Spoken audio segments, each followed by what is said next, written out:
Hello everyone, Matt Williamson here, Pop Goes to 60s. I wanted to do a quick video today on, oh boy, here we go. Can you sit nice? Let's see what he does here. I wanted to do a quick video on the news today of Sam Mendes' biopics that were announced. I was not expecting this at all. I have done some videos recently on what we think the Beatles should do next, because here we're coming up to the end of like the re-releases and the anniversary box sets, and there are some other things that we'd like to have done.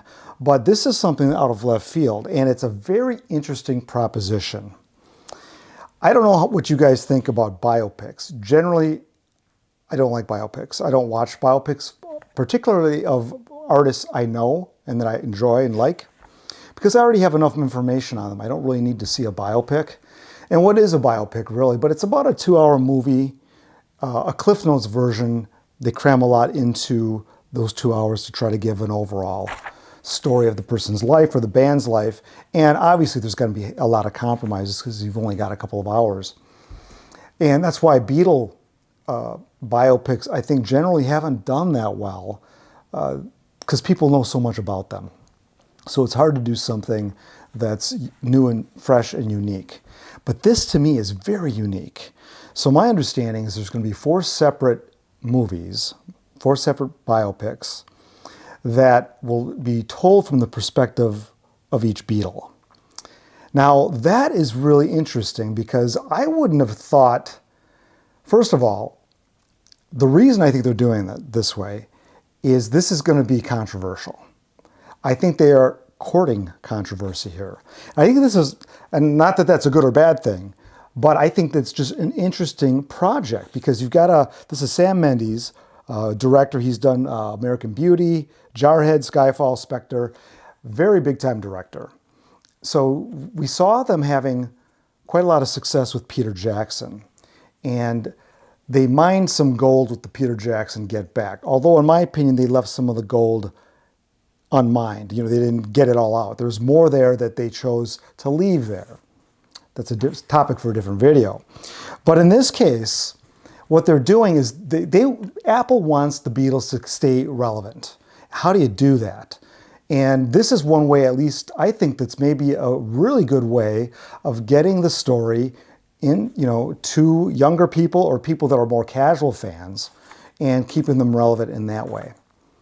I think that the idea of having 4 separate perspectives, what that means is they're going to have to basically choose a narrative and kind of riff that off the other ones. They're going to come in, obviously, with an idea of how the perspective is supposed to play out. This is where I think it's going to get controversial and fun. I mean, I think you could have a lot of fun with this. And in the hands of the right director, this could be something very entertaining. And I say that as somebody who does not like biopics. The biopic on Queen, Bohemian Rhapsody, Freddie Mercury, biggest biopic of all time. And ever since then, Queen has been just rocking the charts in terms of downloads, streaming. I mean, they're blowing the Beatles away in terms of how many people are actually listening to Queen, which surprises me a little bit because I think they just hit on the right formula. And they've got good music, so it's just resonating with people anyway. Why wouldn't the Beatles be able to do the same thing? Well, I think this is an attempt to do something like what Queen has done. And I think I can't think of a better way to do it. I never would have thought of this. And I can't, because if you watch my channel, I mean, I'm more into the documentary style, and that's kind of my thing. And if I was to see a documentary on Queen or the Beatles or Elton John or Jimi Hendrix, I would be much more interested in that. I'd watch that over any biopic. But this is a biopic is a way to get the music out there, to introduce the subject matter to new fans, and to revitalize the old fans. So I am, not that I guess these would be some I would see. Now, I'm not really particularly concerned about the actors that would play this. I'm assuming they're going to get the best people they can get. Do they have to look exactly like them or sound exactly like them? I don't know that that would be a deal killer for me. I think the more interesting thing is how they will treat the perspective, not the actor that they choose. That I don't find interesting really at all. because I go in with low expectations. How can you get, I mean, you can get the mannerisms down a little bit, maybe the voice a little bit. You can use makeup to make them look better, but for me, that's not as important. So I don't know exactly how these are going to be released. 2027, they're saying. So they've got plenty of time to get some people in those roles. I would assume, if it was me, I would probably go for unknowns. I wouldn't go for people that aren't known. I'd rather put the budget toward other things.